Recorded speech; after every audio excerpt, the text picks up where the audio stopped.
அர்ச்சனா,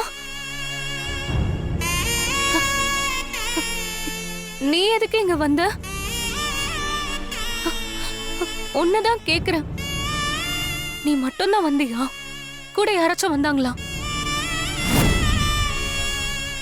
யாரும் வரல, நானே தான் வந்தேன்.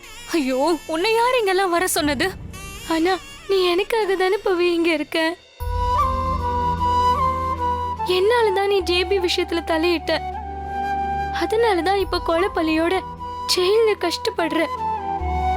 உன்னை பாக்குறப்போ எனக்கு ரொம்ப கில்ட்டியா இருக்கு பவி. ஐயோ, என்ன பேசுற நீ? இங்க யாராச்சும் கேட்டு போறாங்க, அமைதியா இரு. இல்ல பவி, இப்போ நீ இந்த நிலைமைக்கு வந்ததுக்கு யாரு காரணமோ கடவுள் அவங்கள கண்டிப்பா தண்டிப்பாருன்னு அண்ணன் சொன்னான். அதை கேட்டதுல இருந்து எனக்கு பயமா இருக்கு.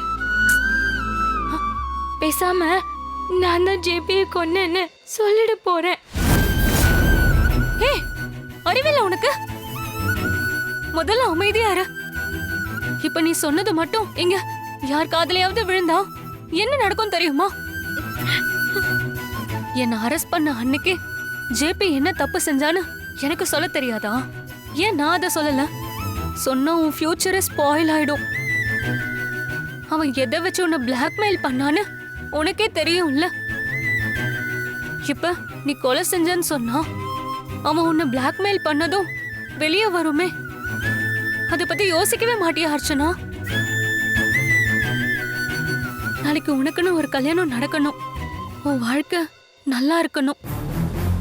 ஆனா இப்ப நடந்தது மட்டும் வெளியே வந்தா இது எதுவுமே நடக்காது. புரிஞ்சுதா? எனக்கு தெரிஞ்சு மலையில இருந்து கீழே விழுந்த ஜேபி இன்னும் சாகலன்னு தான் தோணுது. அதை எப்படியாச்சு ப்ரூவ் பண்ணி நான் இந்த கேஸ்ல இருந்து கண்டிப்பா வெளியே வந்துருவேன். அதனால என் லைஃபே ஸ்பாயில் ஆயிடும்னு நினைச்சு நீ உன் லைஃபை ஸ்பாயில் பண்ணிக்காத.